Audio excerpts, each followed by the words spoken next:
थाना पुलिस जतन आनी अबते हाइनो चिरिखगै दिबर खिरिं खिरिं थाइ सेगलाइने बुलाइ लेख्या वलाइ लेख्या नक्सा नगारि तंनाय खरगनि र पातिउ पाटिका कुमारघाट रेल स्टेशन गानो तंमा मुहुआ बतलता जिनि नगो पातिबरगि सामका बि नगानाव नगारि सजल देव ताइ बंग देव थानजाके बरंनि नगो थांगैनै थाइ सेगलाइने केसिकेरे लाइख्या ताइ बरक पातिबुनो तैनै बि नगारि तंनाय सजल देव ताइ बंग देव नक केबेंगै कुमारघाट पिएसा बाहायनो मामला खालायख्या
টনি বনাইছে বনাইছে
नमस्कार আমার বাড়ি স্টেশন চৌমনি।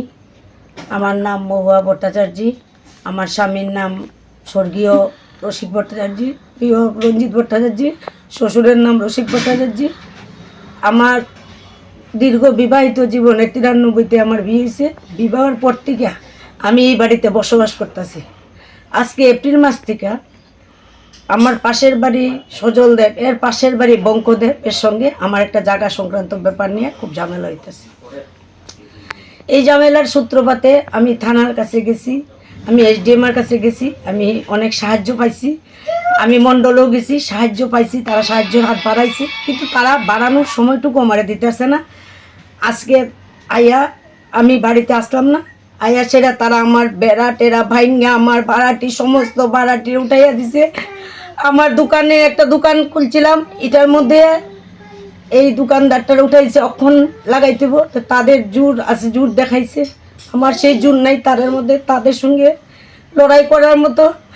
আমি সাংবাদিককে ডাকছি, আমি সবাই সাংবাদিক, প্রশাসনের লোক, আমার এখানে যে এমএলএ স্যার আছে সবার কাছে বিনীতভাবে প্রার্থনা, আপনারা আমার ব্যাপারটা দেখা দেন, আমার একটা সুরাহা কইটা দেন, আমি অসহায়, আমি সবাই দাঁড়ে দাঁড়ে যাইতাছি, আমার আর কোনো রাস্তা নাই।